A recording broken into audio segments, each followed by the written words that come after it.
said, it's 4:30, so I will call this meeting to order.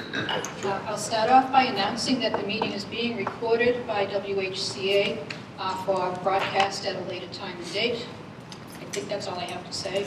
Yep. And we'll start the meeting with the Pledge of Allegiance, please.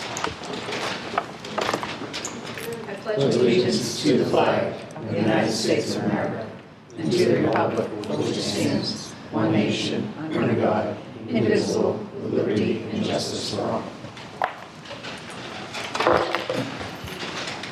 Checking to see if anyone has called in. No. No? Okay, well, we have more than enough for a Oh, quorum. we can't hear very well. Chris is on. Chris, you there? Okay. Thank you, Chris. Thanks, Chris. All right. We have, it looks like a jam-packed agenda, but we shouldn't have to be here till all hours of the night, so we'll start off with the OPM report. Mike? Yep. So we have our standard monthly report, we should have in your packet. As we try and remind everybody every month.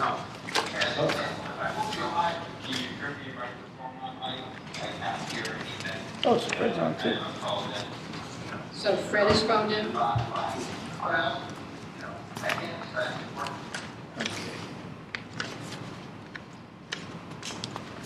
Three years of Zoom meetings, we should have mastered this technology by now.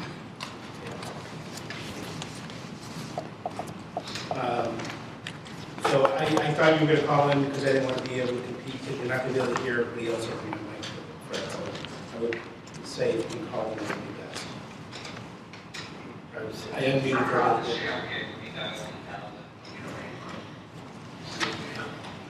I figured he'd be able to hear me talking, but he wouldn't be able to hear everybody else. So I figured So he's going to phone in. he's going to call in.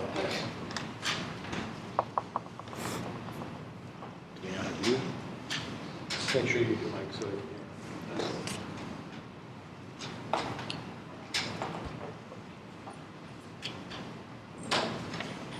All right, so this is our typical monthly report. We do this with the MSBA. We file it every month. It's as of the end of the month, though, so the numbers you see, the data you see is as of August 31st, basically not as of today. So it's our standard report. I'm happy to answer any questions if anybody has it. What we usually try to do is talk a little bit about the invoices this month and then look into the schedule. So we had an invoice for $7,000 for the OPM for the feasibility and for the A&E of $40,000. Again, these were in the month of August. And that's pretty much what we have on our budget. That's pretty much what we had for invoices last month.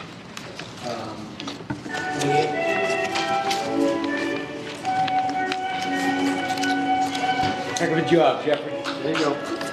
Keep up the good work.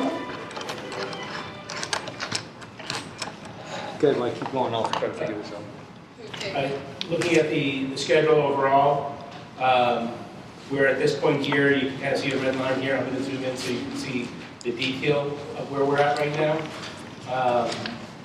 We've got the SD estimates complete. We've submitted the project scope and budget. We submitted to the MSBA, submitted to DESE, and now we're working towards that board approval.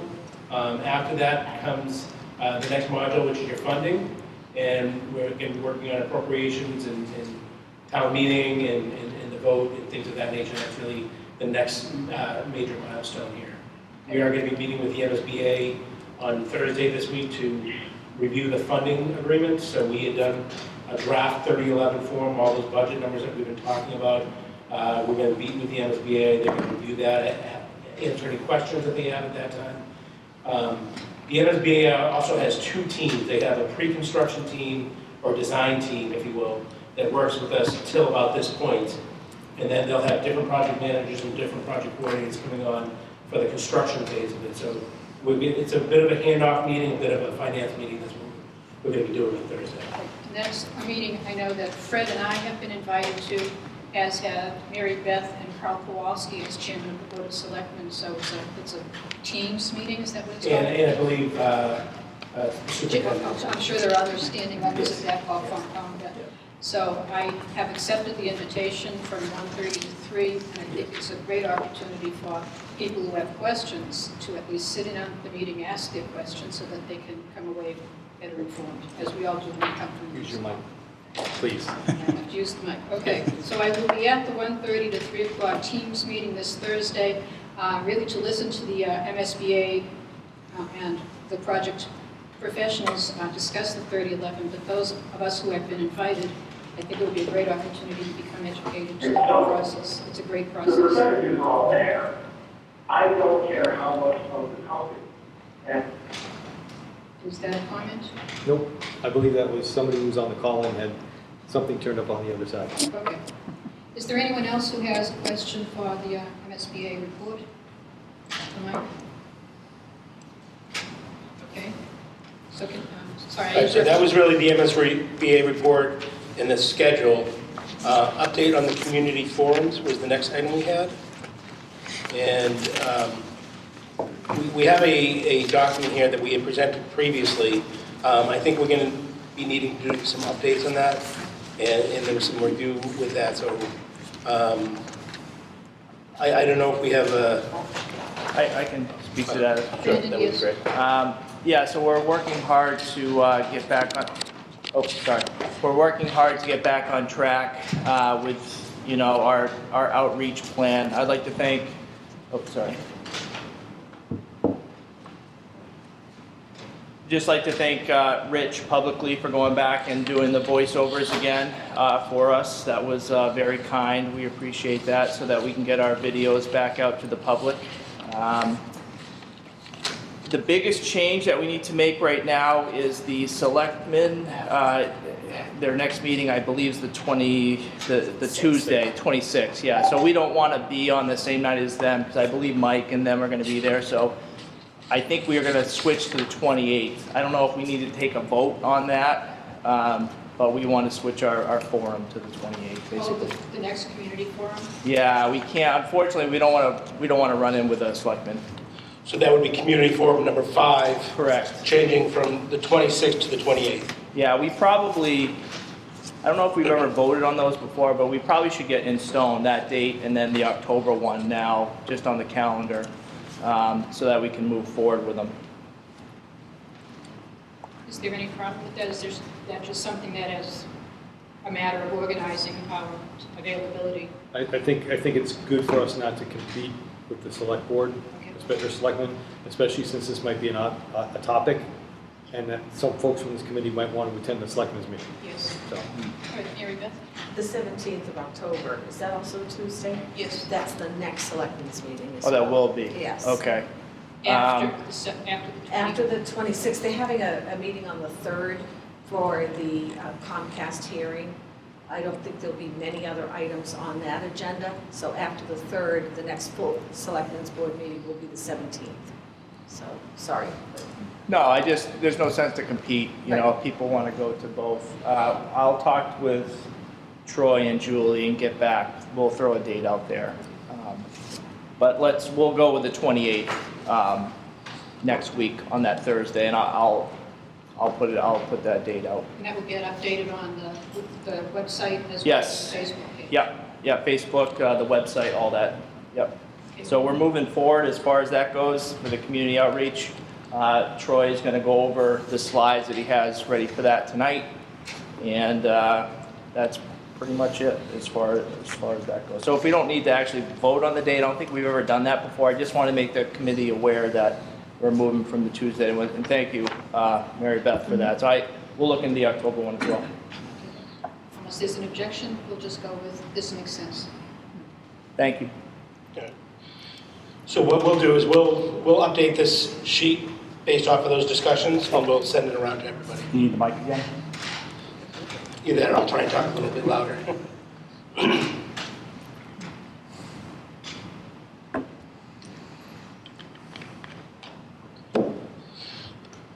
All right, as part of the community forum, the public outreach, I don't know if this is when we want to maybe look at that community forum slideshow. Does that work?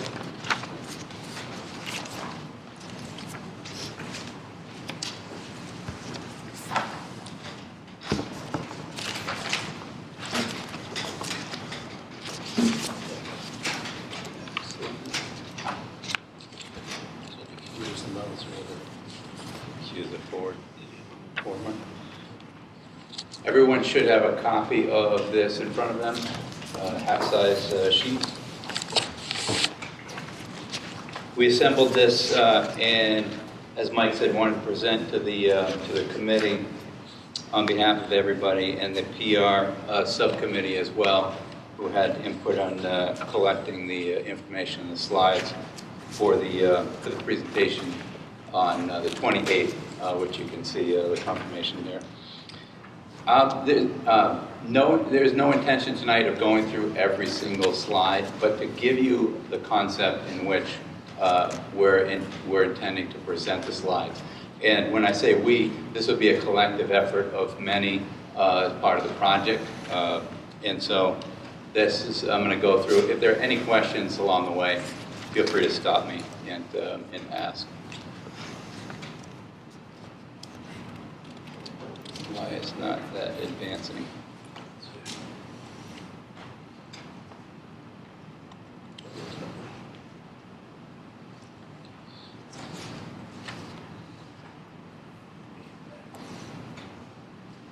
Trying to full screen.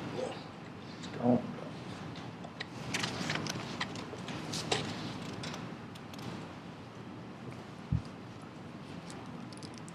So when you present it, presents it on this window. I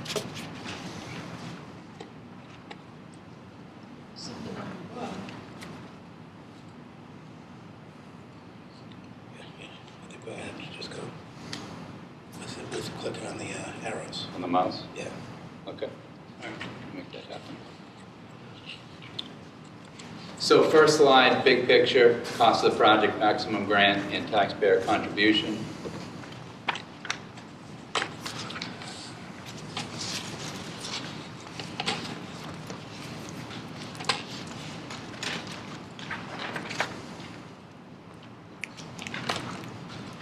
I think I already at the end. That's 81. Sorry. Okay. The next slide, next series of slides is going through the project history, giving everybody a snapshot as far as all the work that has occurred over the last 3.5 to 4 years, starting with the submission of the SOI in 2019, and giving context as well. The number of submissions that are submitted each year, particularly in 2019, the submission acceptance rate as far as the MSBA is 11 out of 61, and talking about the major steps along the way. So slide 2 is going through that history, and then slide 3 will go through some of the reports and all the investigation that occurred in the existing building, and the amount of professionals, et cetera, that has been reviewing the project. We'll give a little bit of context as far as the existing building as well. You can see here the existing building was constructed prior to the first state building code back in 1975, and before that was published. And the initial MAAB was published in '67 as the first accessibility code. We'll go through the various codes along the way and the upgrades, updates through time. Excuse me, I have a question. You bet. George? Yeah, thank you. So a building, if a building is made before a code is established, and then you have to go into it, you have to then bring it up to the 2023 codes? Any new work needs to be compliant with the most recent code. There are many stipulations related to that, and there are triggers that we'll go through in a few minutes on what that means from an accessibility standpoint now, and also a fire protection standpoint now. But if you do any new work in the existing building, what you do for work needs to be compliant to the current code. So can I ask a follow-up? Sure. So Bobby, if I can put you on the spot, does this have something to do, you said triggers, but does this have something to do with what you talked about, like last meeting? Yeah. Like if you open up a building, stuff? Like, Yeah, I so- just don't know what that means. Well, there's a dollar value that triggers the building to be completely compliant with accessibility. That's 521 CMR, Architectural Access Board. But if you touch anything to do with the entrance, you have to make all the entrances handicap accessible. And then there's a dollar amount that requires you to make all the bathrooms accessible as well. Then you get into the fire code. If you do major renovations, you have to bring it up to the current fire code. So anything that you do in the building, including hallway width and all that, has to be brought up. We didn't even talk about seismic. Right. Yeah. So the middle school was built before seismic requirements. Now if we get into renovations of that school and tearing down walls, that all has to be brought up. So they have to reinforce the building just before they start even working on it. Okay, so then can I have a third follow-up? Yeah. So then, would it be safe to say that the amount of money that's put forward just for base repair, which is like 60 million or 60.4 million, if you open it up and then have to move forward with all the new requirements, might in fact be more than that? Just wondering. Good, there are a lot of variables. Yes, that is a possibility, given timeline, given phasing, what would be necessary for housing of students to try to perform the major work related to a base repair. And you're working with an existing building. So there are unknowns related to that as well. Thank you. Any other committee members want to speak on that issue? I Sure, Fran. asked Mike just about the portable question. He was able to email me just for reference about this, that he's working on a current project, 14 modular classrooms over 3 years is about 5.25 million for reference. So 14 classrooms, that's about a grade for us, if, one wing of the building, if we had to do something like that. So I thought that was worthwhile information. I think that's information, and I also have been in contact with Mike and Troy and Julie over the past couple of days, getting ready for tonight's meeting. And one of my questions was, what dollar figure triggers compliance with the ADA and compliance with the NFPA, the fire protection codes? And based on the information that Troy sent me, when the middle school was evaluated at 9.8 million, I think its recent evaluation is 11 point something million, but... That's including land, which Yes, is you're not. absolutely That's right. right. Kathy, So, just hold the mic, oh, please. sorry. So with an evaluation, an assessed value of $9.8 million for the middle school, the accessibility code gets triggered at 30%. So if we spend $2.9 million to start to fix the school, we trigger the accessibility code. And if we trigger 33% is the target for fire protection. The whole school would have to be sprinkled, and that's 3.2 million. So that alone is less than what it would cost to repair the roof and replace the HVAC. When we all know the roof is the source of all sorts of problems, including mold and air quality issues. And the HVAC, I think there must be a 3D printer out there with the schematics for some of the equipment that's in the middle school to replace the parts that are no longer available. Those two projects alone are about $13 million. So repairing the roof and replacing the HVAC in a base repair is $13 million. It more than triggers the need to meet the codes for the ADA and the fire protection. So the base repair is spending bad money after good, or good money after bad, whatever the saying is, but it's not a solution. Yeah, we'll talk a little bit more about those specifics as we move through the slides with some diagrams and information. Fred or Chris, do you have anything? Okay. Thanks, Fred. Okay, thanks.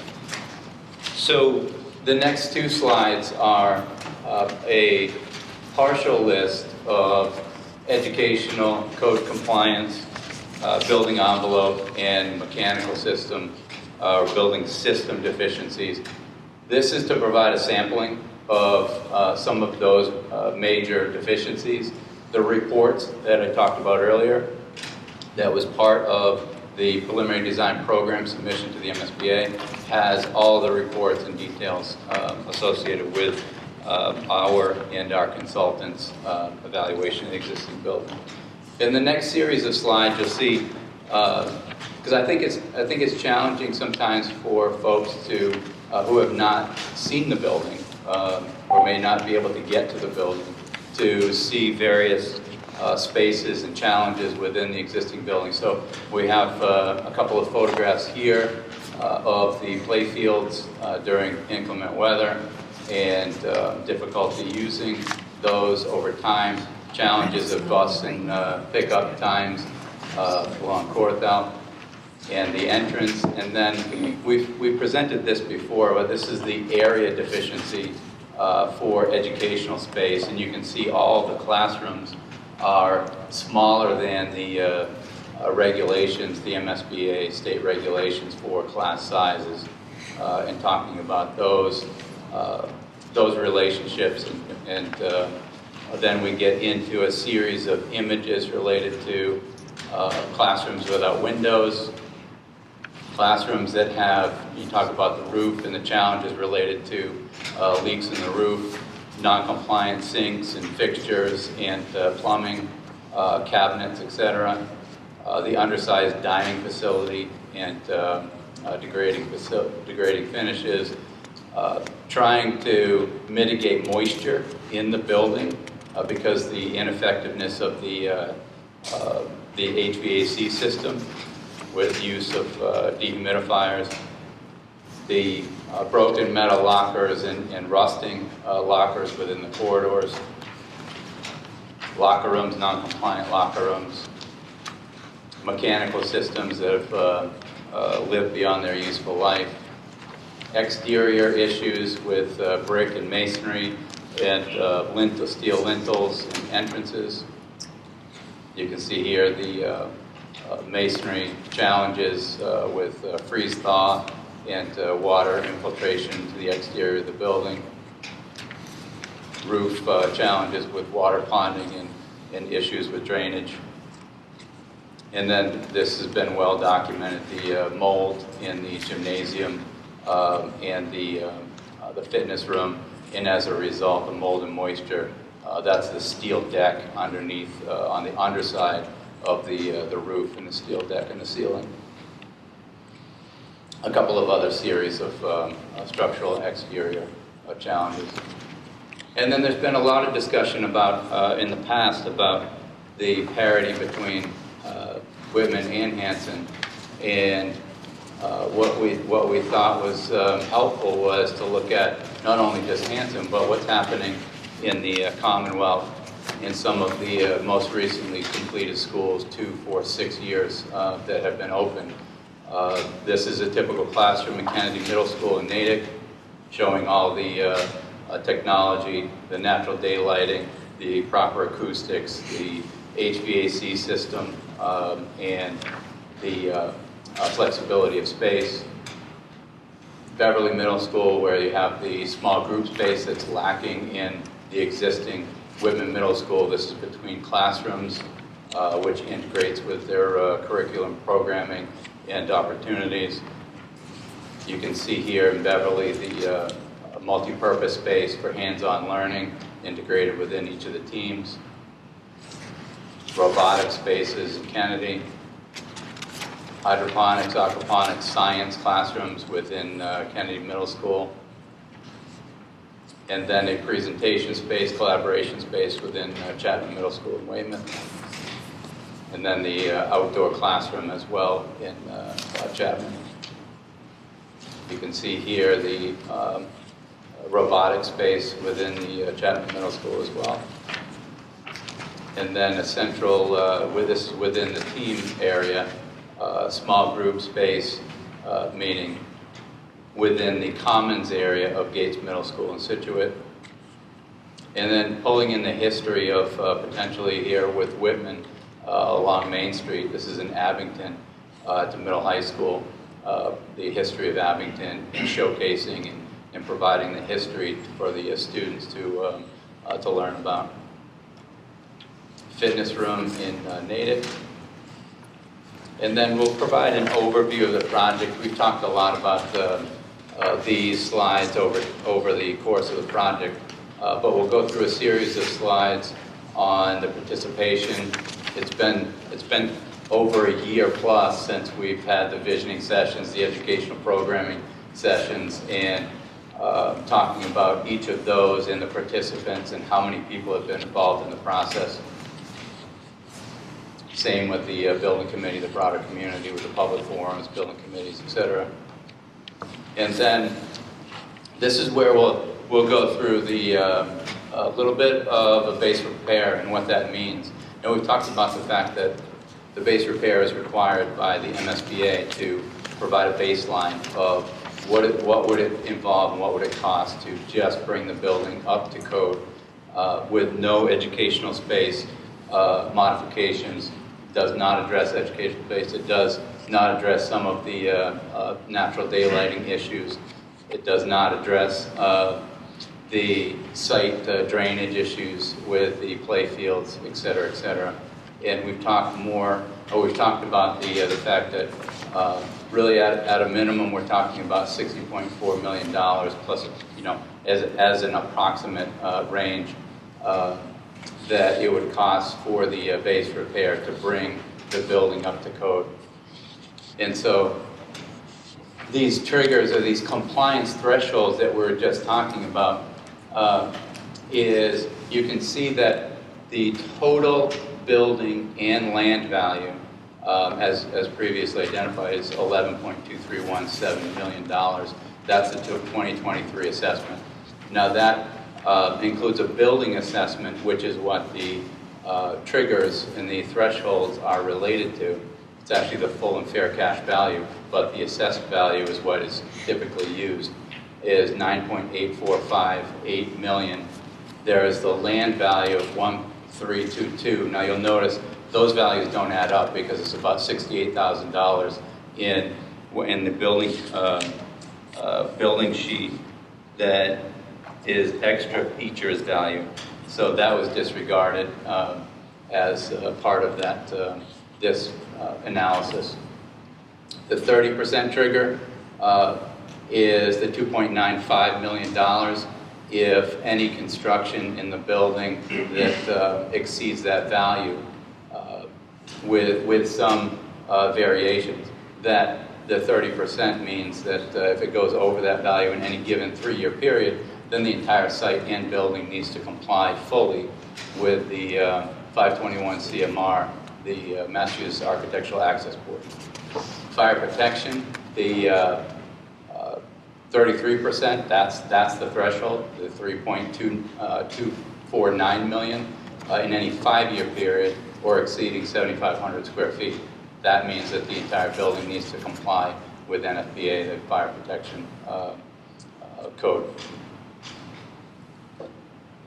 So just a couple of examples in how, and this is all in the cost estimate for the base repair option, and this is what part of which you get to the $60+ million is a roof replacement with the removal of existing blocking, which is the wood blocking around the perimeter, replacement of the roof completely. There's some triggers also that occur that would need to, as part of that construction, would need to exist. Other trades, in total, it's about $5 to $6 million to fully replace the existing roof. And then likewise, the HVAC replacement, removing and reinstalling a new HVAC system just baselines about $6.9 million, but that triggers work related to electrical, acoustics in the ceiling, acoustical ceiling tiles, so ceiling material, rough carpentry. There would be work with steel framing and miscellaneous metals. And so that, with general conditions and all the soft costs related to the project, would be about $15 to $16 million. So you can see that even 2 projects related to the roof or the HVAC would trigger full compliance both with ADA accessibility as well as NFPA requirements. Any questions? I'm going to stop right there just because we're just talking about that. Any questions on that information? And I was going to stop here as well, Troy. So Fred and Chris are calling in remotely. Dawn and Bob, the other two building professionals, whom I, from a different perspective, from an educator or town citizen, might be looking at these numbers saying, your eyeballs are falling out or not. Well, I think we've already gone through this exercise, and I think it's quite apparent that to renovate the building doesn't make sense. I think the big question is what do we do for a new building? So to revisit this exercise, I think we've already done this.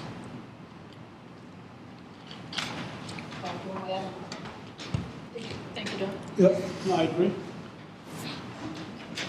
I think it's not an option to repair the existing building. so is the suggestion to not present as much information on the 28th, or should we modify this in No, I any think way? you've done well. I think that the people, everybody needs to see this. Okay. Yeah, I think it's good information. There was for a- people to have. Yeah, we There was know a good it, example, there's a building, the old Compass Medical Building in Whitman. They wanted to add an elevator in the building, and that triggered fire protection. So Yeah.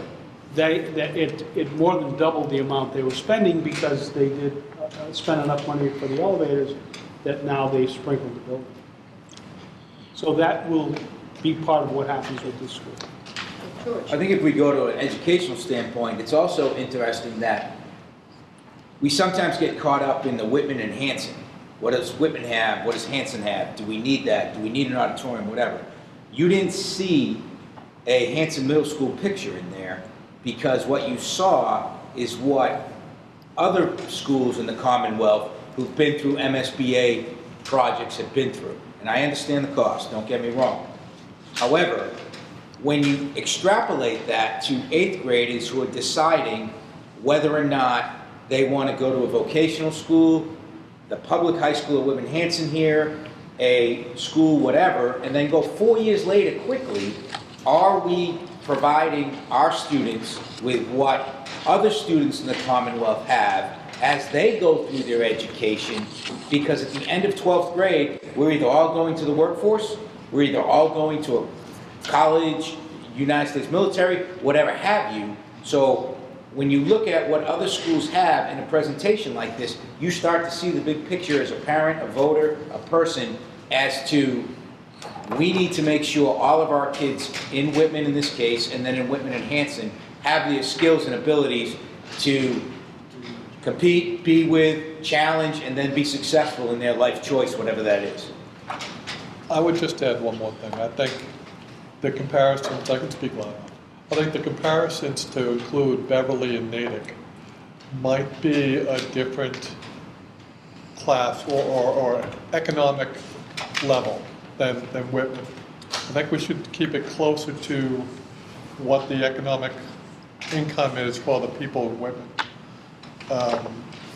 That's just food for thought. I think it's to compare those areas. Or, and Weymouth is a little bit different also because, I mean, what is the head count for Weymouth? Weymouth has got to be double what the enrollment will be at the Whitman Middle School. Got to be double. Right, but About 11, socioeconomically it isn't.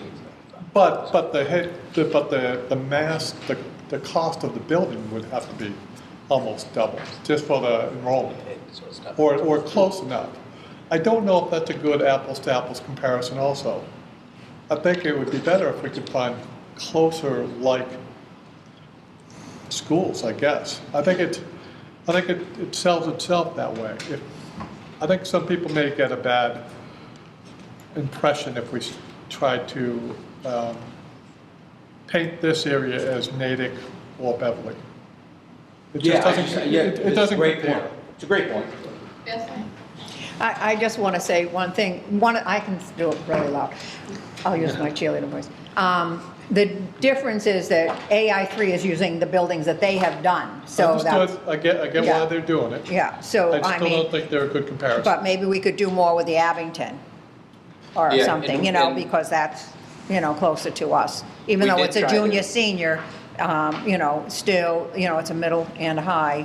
It should, maybe a few more with that. But I understand what Dawn is saying, but you're just trying to show what some of these places have. And we can't compare money-wise, to some of those, but, so maybe Sure. we could, do more with Abington or something to show.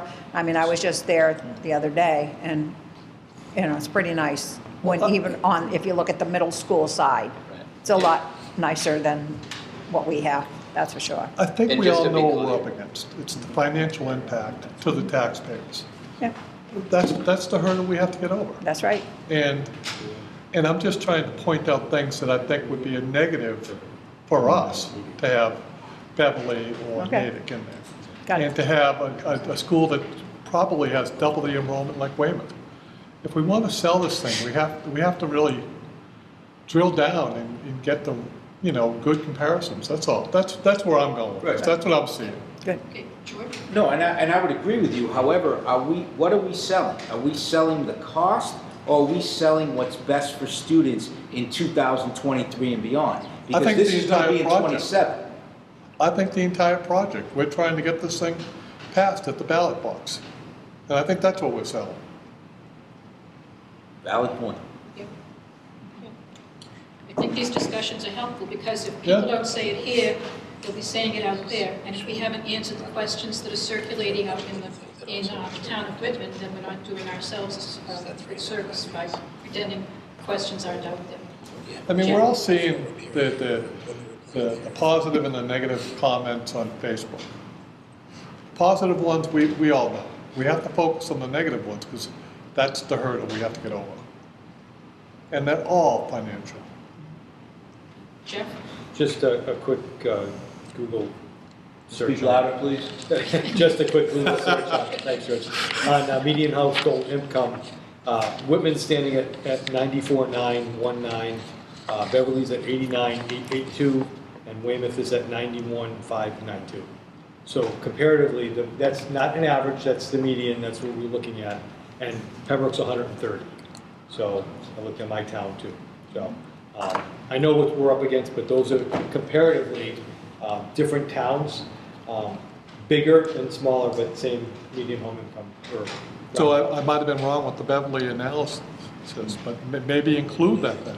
But The I average do agree with household you income. that Keep we should that, probably- Correct. keep that data Yeah. in there, that's good data. I do agree with you that we should probably have a slide that talks about that, so that it is apples for apples, although population is larger. That's a great point, Donnie, and Jeff, you actually did some work. All right, good stuff. Thank you, everybody. Team Good effort. meeting so far. Troy? And just to be clear, was we took not only our projects, but other projects that were recently completed. So it's not just our projects. We Sorry. tried to branch out Yeah. and show projects that were completed in the last couple of years, 4 years, 6 years. And so Chapman Middle School, we didn't do. Gates Middle School, we did not do. Oh. Yeah. So just to show a variety of projects. Okay. Thank you. We'll put that slide together. So this just goes back for the folks that might not understand the process or have been following along. The option 9B, which is the 5/8 Whitman Auditorium, was selected by the committee, and the voting matrix there.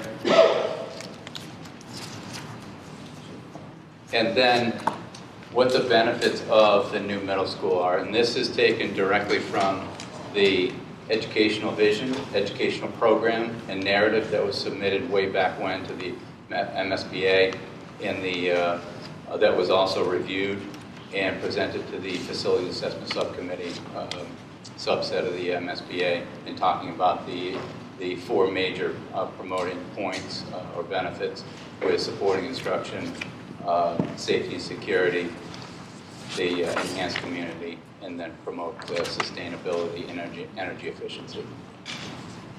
And then this, we won't go into detail on this, we'll hit highlights of this, which is expands on those 4 key points and how the building and the building design aligns with the educational program of the new building. Academic and extracurricular opportunities related to art, music, athletics, and wellness, and then STEM within the existing building, or sorry, the new building, the proposed building.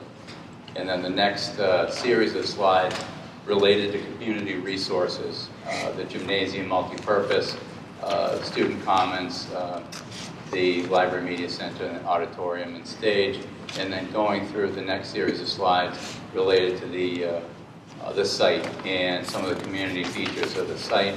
This is the existing aerial shot showing the existing building and how it separates the fields and the complex overall, and then the new and the next, which we'll talk about the safety, security, and the academic and community use improvements and the overall openness and campus feel. Some of the improvements related to vehicular traffic and pedestrian vehicular drop-off and pickup challenges that we saw the images of earlier, distributed parking, more appropriately placed parking relative to the building and the existing fields and the newly constructed fields. The 4 replicated athletic play fields reconstructed, as you can see in dark green, that replicates the fields that currently exist on the middle school site. And then an integrated cross-country and walking path throughout the site, as you can see is in the dashed red line. Yeah, excuse me, Chip. Oh, sorry, George. I'm just wondering, does the integrated cross-country and walking path slide sort of end the community resource aspect of it? And the only reason why I ask is because, let's say you're on the phone and you don't pay attention, and the first slide you put talks about community resources indoors. I'm wondering if we should just put on each slide that highlights community resources, whether it's town basketball or whatever, we just put at the top, community resources, etc. Yes. Yeah, we definitely do that. We'll do. Same with this one, with adjacent to the play fields, covered seating area, relocated concession stand, basketball court, and then outdoor plaza areas adjacent to the building and the parking area.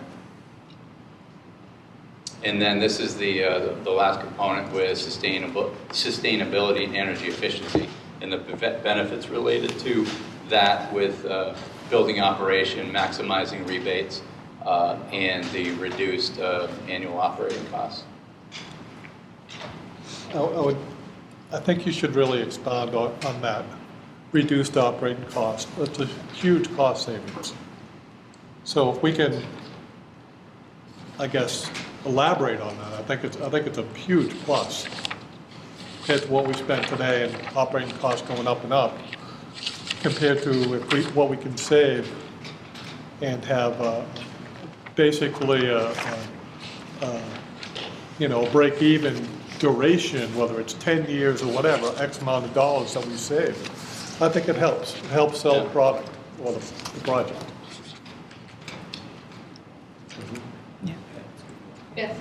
And with that too, talk about maybe a quick one about our existing, how we're working with, electric company and things and getting it down to the zero and, just a quick one, because I think Don's right. That's really important too, what we're making this a cost-effective building in, all different ways. Because I think, in the end, yes, this costs a lot of money, but in the end, that cut is not going to be, because figure what the costs are of that old building, that the things don't even work right, after I was there 35 years, so. I think that's important. That's a really good point, because many of the existing equipment, and it happens on buildings of this vintage throughout the Commonwealth, that because they're not running efficiently, they're not running well, sometimes they're not running at all, that the energy used fluctuates, or it doesn't really reflect what the existing energy use is. And then also on the flip side, with the efficiency of the proposed building and the exterior envelope, the lighting, the mechanical systems, and the zero net energy approach that we talked about with the committee months ago, that reducing the overall operating costs as much as possible is the ultimate goal. And just as you suggest, working with NGrid and maximizing rebates, maximizing the energy efficiency rebates related to Path 1 that we talked about, we can definitely highlight that. Yeah, I think it's important.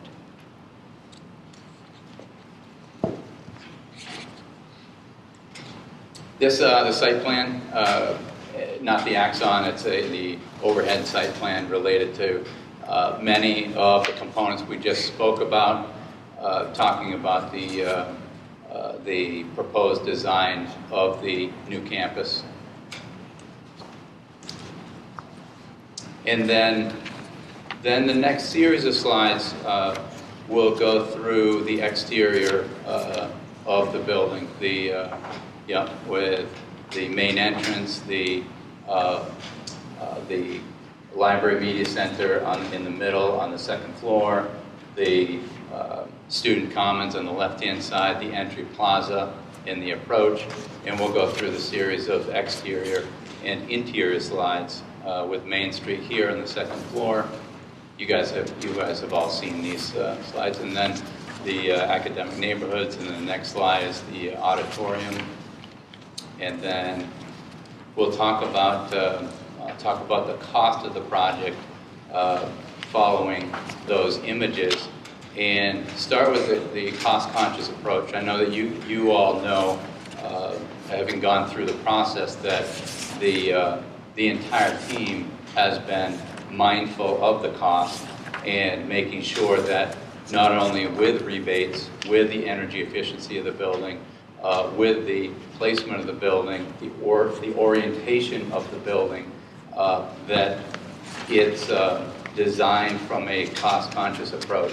The floor-to-floor heights reduce so that they minimize cost. With the material organization, the type of material, looking at modular sizes so that there's a cost savings there. Looking at the materials in general, making sure that they're cost-effective, but also low maintenance and long-lasting materials. And then operation and maintenance, along with that same concept, making sure that they're effective materials that's integrated within the building itself. So, in totality, going through the process, it has been a very thoughtful approach related to cost and some of the decisions that have been made along the way. And then the slide here, we had already gone through the project cost, the maximum grant, and then taxpayer contribution, and breaking that down with the information that we received from the district related to the average household monthly cost, the first year cost, and then last year cost. And I think that is, then we go through, let me just stop, yeah, thank you. Go back to that slide, Gordon. The point I want to make here is this is based on the assumption that the bond is level principal as opposed to level debt. And the decision has not yet been made, and I came across a piece of paper today regarding the South Shore Tech's recent $10 million bond, and that was level principal. No, that was level debt. That was level debt. So there's a big difference between someone paying their first payment of, if it's level debt, it's going to be about $1,100 for the first year and the 30th year, as opposed to the first year taxpayers pay $1,400, and the last year taxpayers pay what, $800? $594. So there's a point in this process that I believe the financial decision makers should be discussing. Should it be level principal or should it be level debt? Should it be the first 10 years of taxpayers bearing the brunt of the cost of this building, or do you spread it out equally over 30 years of the life of the building? Mary Beth? And the high school debt was done at level principal. I checked on that. But the main difference between level debt and level principal, I agree with you, did have a nice constant payment over 30 years. I get that. It's also a lot less, sell 1,017 as opposed to, or 1,077 it might have been, to 1,494. However, the difference over the life of the debt schedule over 30 years is costing the taxpayers $19 million more in interest to go with a level debt over a level principal. And that is why I just look at it, numbers you are as well. Yes, I am. And so 19 million extra to pay that, to give that constant payment, I feel is wrong. And that's just my personal, point, but it is the Whitman taxpayers that are paying this. And I hate to see them incur $19 million more by choosing a level debt over a level principal, just so the payment looks lower and looks even over 30 years. The debt schedules, and I can bring them tonight for you. You have them. I have. You saw that difference. It's $19 million more in interest. And I do. Anyone can't else want say to weigh that. in on this point? Yeah, sure, I have a question. Obviously, I've raised this question a few times, and obviously, people who can add are much better than I. I'm a geography major by choice.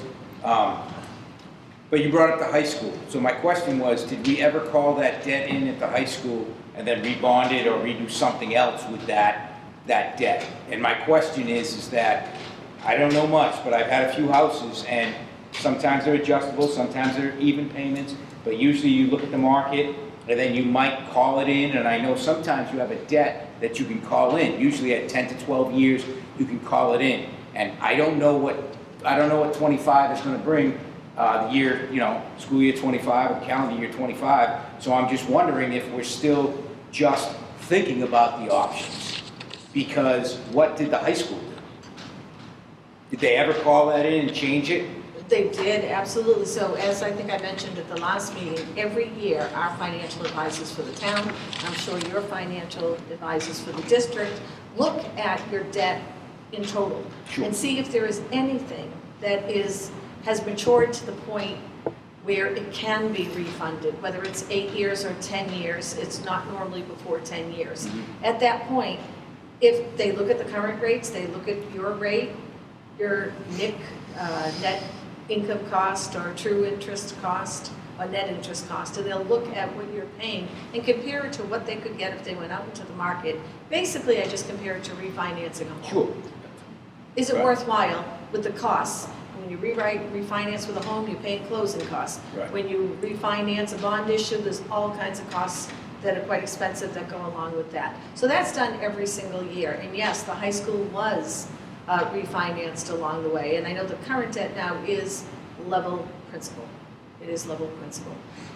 But yes, I think the district as well as the town looks at those options every single year. Yeah, so To like take Donnie was saying advantage. before, I think if we're gonna promote this, I just wanna make sure that the average homeowner knows what it is, because all I can compare it to is my house. And so I just wanna make sure whenever that decision gets made by people smarter than I just wanna make sure that we explain it in a way that says, these are this, these are that, and if you choose that, it's this, if you choose this side, you still have those variables, that's all. Either way, if you went with level debt or level principal, you still, after that 10-year time frame, if it's up for being refinanced, you certainly can do it at that point. Oh, good. Whichever way you choose. No, I But appreciate just looking at it from the start, 19 million more, just, When does the high school come off the Thank you. books? 2027, I believe, is the last year for the high school debt. So another 3.5 years? Should we do an annual base cost of what it will cost? I think, what's this for? The house value at $420,000? Should we spread it out over the the 30-year term, and see when the high school comes off the books and show everybody what it would be? Because it would drastically go down, right? In 2027? The debt for this Well, would the not go overall down. debt The for the overall district. debt for I the guess. district would. I don't want to include the DPW or Right. the police station or just the district, just schools. That's correct, that falls off. So for the, depending on whether or not bands are taken out, you know, the first couple of years. And again, too, John, correct me if I'm wrong, but if you do bands for the first year, roll it for the second, roll it for the third, or the second, and then bond it, you have just 28 years left to bond. So it's not even bonding over 30, it's bonding over 28, which is going to make the payment higher. So bonds, whether you ban or bond, you know, it's a big decision. I think that it should be made, you know, together. It's the district's debt, but the town is paying the bill. So. I guess what I'm saying is this slide here indicates the first year is 14, say 15. Correct. 1,500 bucks per household, and then year 2 it's 1,000 or 1,017. No, that's the average over the 30 years, Don. Yeah, per year, right? Yes. That's Right. the average over the life of the debt. So the first year is 1494. Right. The second year might be 14, you know, 92. 12 or whatever. But that'll But- go till 2027, and then 2027, what do we get back from the high school? That's a separate debt, right? Whatever Right. that payment is, So what- 400 and some. Should we 1,000. include that? It would make these numbers look better. That's where I'm going with this. I mean, certainly you can show the debt that's being paid now So on first one year would graph. be, say, 15, second year would be 1,017, third year would be 1,017, fourth year maybe something like, I don't know, No, the first 900 year, or something because we get back some from the high school? no, the first year would be 1494 Yeah, plus the high school debt of 400 and something. Okay. Depending on whether bands are taken, whether it's bonded right away, when that first payment will come due. There could be a scenario where both debts are running for a couple of years until that high school debt finishes out. Is that correct, John? And just because I have the information that it was actually Kathy Keefe sent me, the 30-year level debt would be $1,494 the first year, $1,463 the second year. I can go down to year 10, so 2035 it would be $1,152.93. So it goes down incrementally year by year. So the first year is $1,500, the second year is $1,463, the third year is $1,432. It's high. And I plan on paying my taxes, hopefully for at least the next 10 years, maybe even the next 20. I'd rather be paying, and this is me being very selfish, I'd rather be paying $1,100 a year for the next 20, I'll be over 100 in 30 years, but even then, I'd be willing to pay the $1,100. As opposed to, at this stage in my life, paying $1,500 for plus or minus for the next 10 years, and then it starts to decrease, at which point in time, new taxpayers move into the town. Veteran taxpayers move out of the town, and the newer taxpayers get the benefit of the first 10 years of higher payments. And I will give you the floor, Mary No, Beth, that's but okay. it's not to engage in the debate right here, Right. but it's like there's 2 points to be taken. Absolutely. And a 30-year mortgage when you're 72 versus a 30-year mortgage when you're 22 has very different implications for it. Sure That's so true. But there are a lot of people, a lot of parents of these children are a lot younger than I am. And so they have to be able to afford this over 30 years.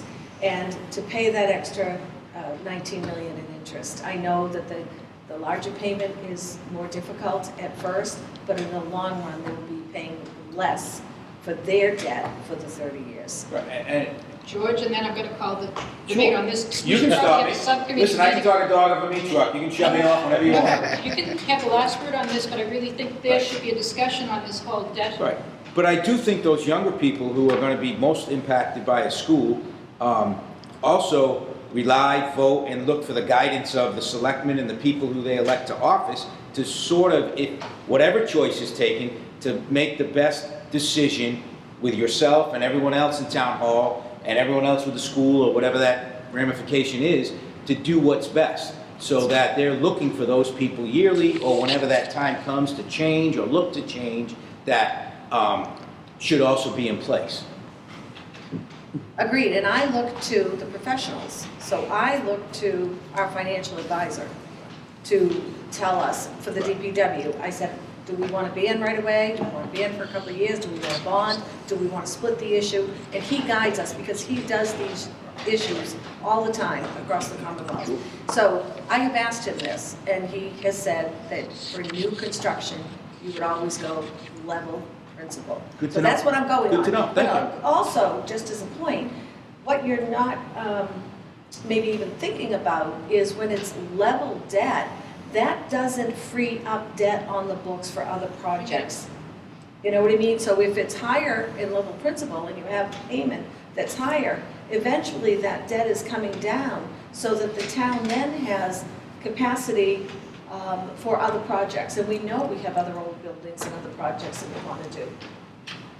Thank And you. that's why I think it's important for people who serve on these committees to realize that there's a big picture out there and that the people who trust us to make decisions appreciate the expertise that's brought to this committee from all different sorts of perspectives, whether it's from an education perspective, financing perspective, parents' perspective. So I think a lot of work has gotten into getting us to our tonight's meeting, and there are several more important meetings to get to, and more information is better than less information. So thank you all, and we'll move on from this topic to be reconsidered at a later date.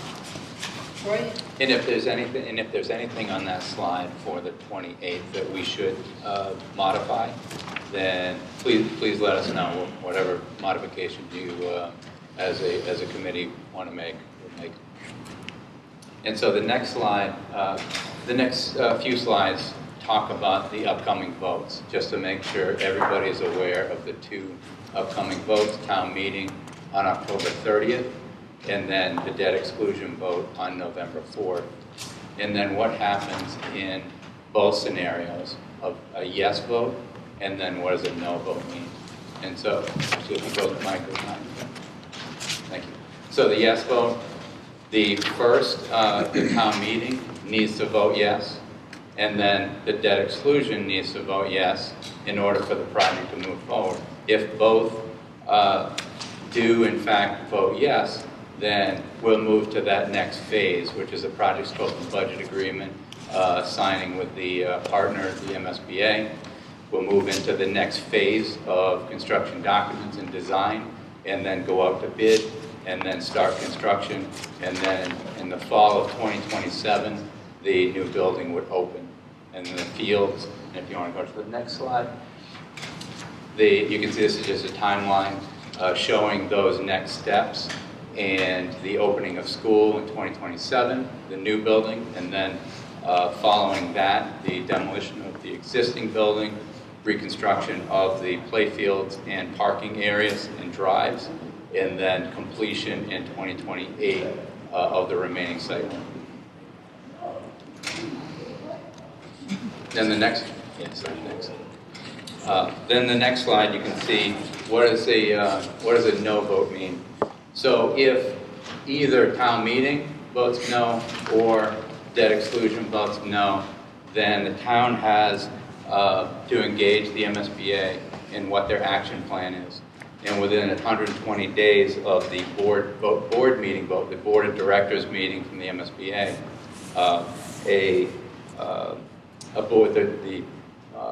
a direction must occur, whether that's going back out to a second vote, or if you modify the project substantially, then the MSBA will pull back, and they have indicated that, and this is not just this project, but any project, that the project basically has to go to the back of the line, pull out of the core program and the pipeline, and then go through and resubmit an SOI with a new project. And so that, you can see on this slide what happens in that case is the town forfeits the 45.6 approximately reimbursement from the state. And then, as I just mentioned, the district would need to submit a second SOI to the MSBA, and then if the district is accepted, then the second feasibility study is not reimbursed by the MSBA. It's the full 100% dollars on the district. Then the next slide. Any questions? Actually, sorry about that. Any questions on yes, no, vote, and the, okay. I think we're good. I think we know what the results indicate. Mary Beth? I just had a question on this screen. Am I jumping ahead? No, go right ahead. Yeah. Okay. I just, on that 895 a year, is that an Oh, that should be, average? that should be what, both of those numbers should be eliminated. Yeah, we did not intend to put those two numbers. I think that was from a prior slide. Yeah. Okay, those are coming on. We'll get rid of, Okay, and so ready. eliminate those two. Yeah, thank you. Yeah, thanks. Yeah, that was, you got it. And then, so this is, in just hearing the discussion and also thinking about the base repair and the prior decisions, it probably is a good idea for us to identify in clear bold letters on the bottom of base repair that this is not an option. Like this slide isn't intended to show here's an option new construction, here's an option of base repair. Base repair is not an option based on all the information that has been provided, all the commentary, all the decisions that have made thus far. And so this is to show the fact that with the base repair, it does not include, which we've talked about many times, does not include the addition of educational space and the site improvements necessary in the fields. It does not change any of the special education spaces that are required, the small group spaces, the hands-on learning spaces, like those are components of the new construction. Base repair only addresses the code required upgrades necessary. And the next slide is the last slide showing the video series that will continue to be distributed along the next the next 4 to 6 weeks. And the QR code to the website. Troy, do you have a date for when the next videos will be released? I know there's been a glitch in having them ready for prime time. It should be soon, hopefully, the next couple of days. Hopefully we'll have them ready. Yeah, it's been some time, a week or two, trying to reshoot all the film, like I said, having Rich go back to do the voiceovers, starting over from scratch, but we're almost there. Yeah, a lot of those, all the narratives and the videos and stitching of those videos are in really good shape. It's going through the similar schedule that was identified before of releasing them over the next 4 to 6 weeks, including the few that in the beginning that were We're about reshot. 3 weeks behind schedule, and we're not going to be able to push them past the vote. Nobody cares. That's about right. the vote. So we need to We'll get double them up. Double them up. Excellent. Part 1 and part 2. Thank you. Thank you very much.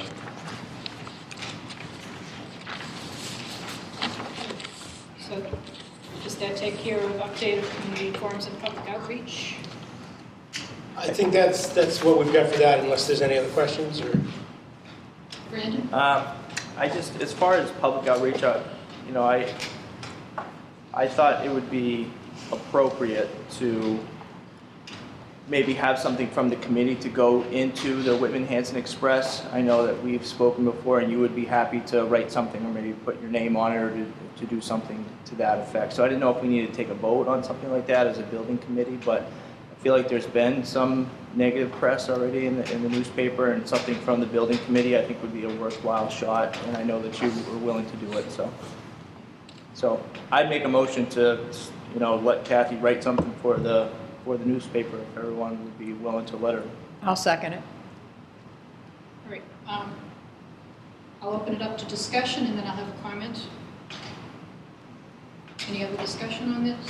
Yeah. Sure. I just think that as long as whatever comes out of this committee is based on what we've seen, what we know, what is available in research, and what is available in discovery, or what we've discovered during this process of moving forward, I think that would be great. I would not like to see anything that could be viewed as biased, could be viewed as intentional, could be viewed as whatever. I think there are enough people who are available to talk about that. So I think that this committee should be the committee that says it's the Whitman, it's the building committee, and then here's the facts, so let everybody be able to know when to get a vote out, know when to hear that, know when they can find, where they can find information, and then they can make their own individual decision based on what they feel is best for them. I would just say, yeah, basically statement of fact, so people can find things. No opinion based, but this is the building committee, what we've done, statement of fact. This is what we have.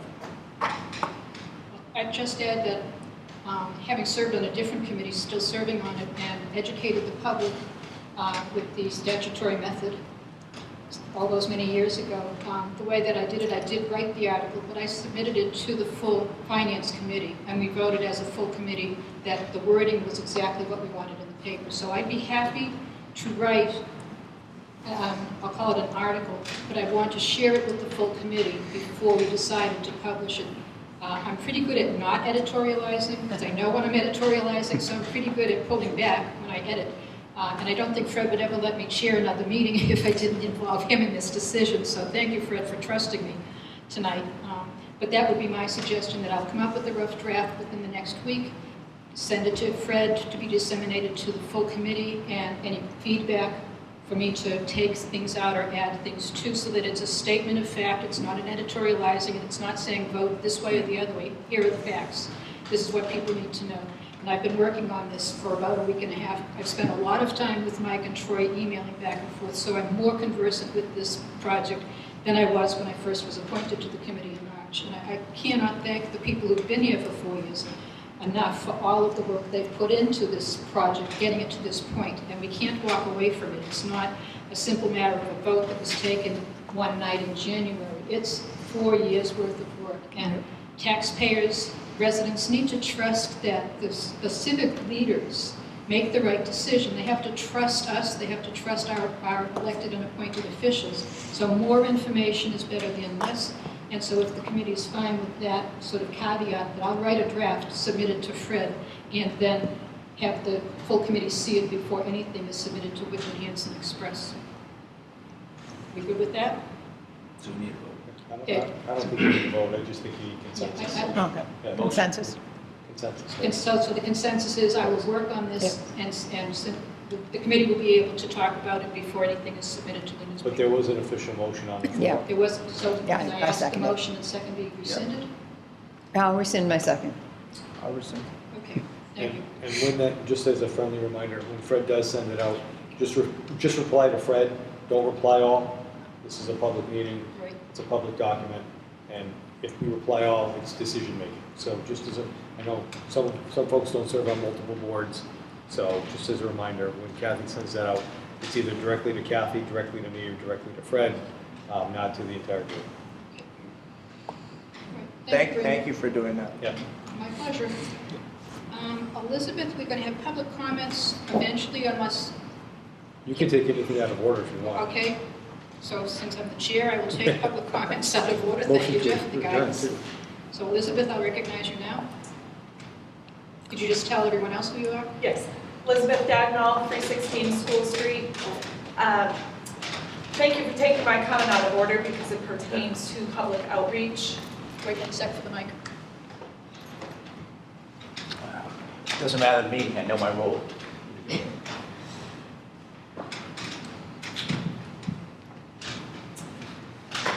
My comment pertains to public outreach, and I am asking the committee what the plan is regarding building tours, whether these are in conjunction with the community forums, and/or if they will be offered at a separate time and date.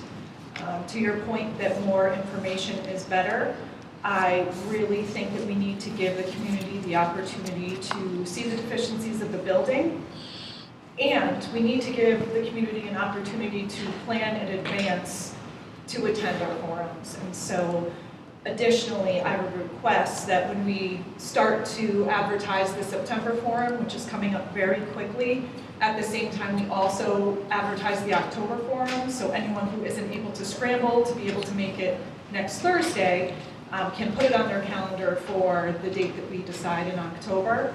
I think that it's really important to get dates and times in front of the taxpayers' eyes and get this on a much larger scale than social media. I would love to see the upcoming dates on the town hall marquee, on the library marquee, so if there's any legwork that people on this committee might be able to do to facilitate that, I think it would really go a long way to help the public become better informed about the facts of this project. Thank you. Thank you, Elizabeth. Are we in public comment now, or are you going to do public comment again? We are going to have public comment again, John. This was about public outreach. I took Elizabeth out of order because she So wanted you're to... going to go back to other public comment? Absolutely, yep. It's still on the agenda. Can I respond to that real Yes, quickly? yes. Fred asked me to wait till October to do the tours. So I can certainly, and we had our PR meeting earlier yesterday, actually, and we didn't get to this, so I'll get those dates. I apologize. I'll get those dates out to you soon. So it's going to be a couple of Saturdays, 3. We'll do maybe a Sunday. I'm more than happy to stay after the community forum and walk people around too. I have said that as well, so I'll put that out. But I'll get those dates to you ASAP. And in the beginning, we talked about we were going to have to move the October community forum as well. So I will do that. I apologize. I'll do that. Yep. I got you. It's my contract year, so. Better do your job then. Okay, Yeah. and just to pick up on one thing that you mentioned, Elizabeth, I believe that the Board of Selectmen back in January or a member had committed to having the town marquee have information. I'm not sure if the board ever actually acted on it, but I've watched a lot of the building committee meetings and picked up on the fact that the town board, the marquee in front of the town hall was at least going to be requested that the middle school information be posted because it's right in the middle of town. Everybody drives by. And so Mary Beth, if you could talk to your board and see if that could be happening. I don't think that'd be a problem Thank at you. all. Okay. All right, then are we on to invoices and warrants? John? Mike? So I actually haven't gotten them over to John yet. I'm going to do that this week. So I keep it as a regular meeting agenda, but we'll address that at the next meeting. So we've got the meeting minutes. We'll go through the meeting minutes. We're coming up to an hour and a half, and that's usually everybody's time, people attention span. So we have the meeting minutes from July 18th. Is there anyone who, first do I have a motion to accept and we can have some discussion? Motion. Second. Thank you. Motion from Jeff and a second from Beth. Any discussion on these meeting minutes? Hearing none, all in favor of accepting, do I have to do roll call? Yes. Yes. Okay, because we have 2 committee members remotely, I'll ask around the table, and then Chris and Fred, I'll save you for last. George? Yes. Brandon? Yes. Crystal? Yes. Beth? Yes. Bob? Yes. I'm a yes. Mary Yes. Beth? Dawn? Staying, I wasn't here. Okay. John? Yes. Rich? Yes. Yes. Jeff? Chris? Yes, me, yeah. Yes. Chris Scriven is voting yes for the meeting minutes, and Fred? Yours out there, because I'm going to abstain. Okay. My hearing has been a little bit challenged here from the call. Okay. Well, this was We'll just... leave the hearing. Okay, thank you. That's enough to pass the meeting minutes. So the meeting minutes have been accepted. Next steps. Do we have next steps to discuss? So I think just the next step, just kind of maybe summarizing what we've already talked about. We're going to have community forums. We're going to have the meetings in the building, the tours, and things of that nature. So we've got a community forum in September, one in October, potentially 3 building site walks, probably all in October, or maybe end of September, beginning of October. And I would just say in general on the public outreach, I like the idea of the letter. I also like the idea of just everybody here and everybody in general getting out and getting that message out there, that we all have to, I won't say sell the yes vote, but sell the project. Make sure people understand what the project's about and make sure they understand what a yes vote means and what a no vote means. I'm not telling them what to vote, but they understand the ramifications of those. And all of the important dates need to be posted on the project website and the Facebook page. People need to know where to go, and they can't be looking at 20 different places. So let's uptake the the social media. Next meeting time, I believe, I spoke with Fred and we suggested October 17th would be the time for our next meeting. Tuesday, October 17th at 4:30. The only question I would have on that would be if we're not getting your letter done until the next meeting, I don't know if you would want to do it a little bit sooner so that that letter can get out. I think the letter doesn't have to be voted at the table. It just has to be that anyone who has a problem with it, I won't send anything to it. I just want to make sure I understood that. Yeah. I'll have something in Fred's hands over the weekend. Okay, now we've reached public comments. John?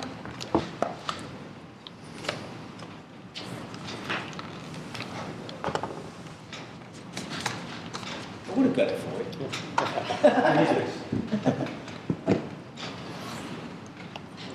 John Galvin, 41 High Street. I'm actually here to talk about an article that was in the Whitman Hanson Express last week, and it's not the Board of Selectmen article. It's actually the article about South Shore Road Tech. I was surprised at the last school committee meeting that Superintendent Simonak wasn't aware that South Shore Tech has actually been accepted into the MSBA program.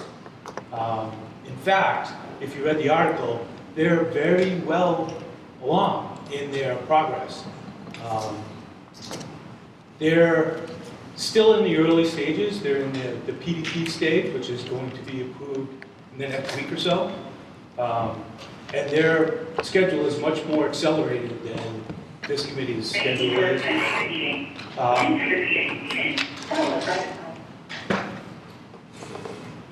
They're actually going into the PSR stage in December and schematic design in June. So what does that mean? That means that sometime next summer, early September, they're going to be coming to the region. Now, Whitman belongs in the South Shore Tech region.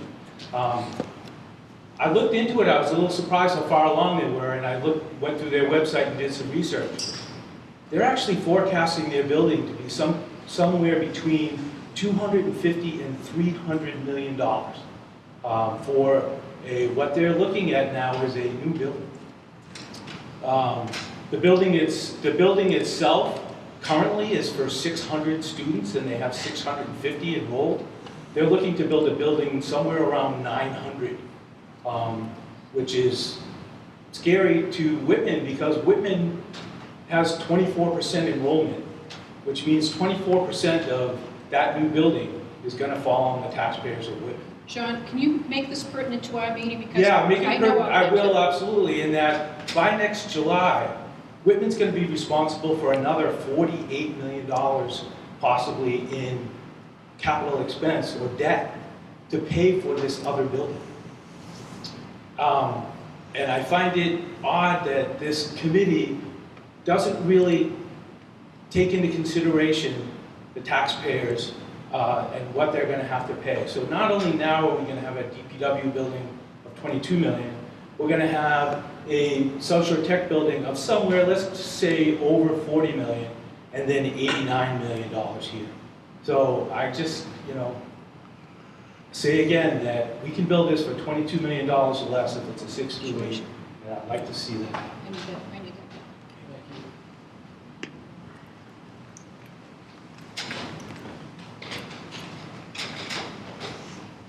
Okay, well, thank you, John, for the comments.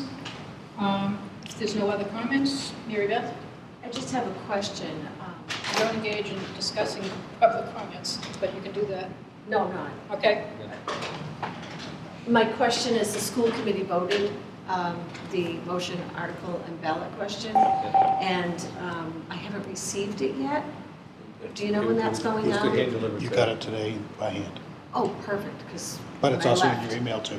Okay, great, because it wasn't when I left. And it has to be word for word on the agenda that's going out Thursday. I just want to make sure I had it. You have it. Perfect, thank you. Okay. Anything else from anyone on the committee? If not, I'd entertain a motion to adjourn. Second. Second. All right. Roll call vote. George? Yes. Brandon? Yes. Crystal? Yes. Bob? Yes. I'm a yes. Mary Beth? Yes. John? Yes. John? Yes. Rich? Yes. Jeff? Yes. Chris? Someone's talking, I can't hear. Chris, do you want to vote to adjourn? Please. Yes. Okay. Fred, could you hear that question? Yeah. Okay, we are officially adjourned. Thank you, everyone, for a productive night.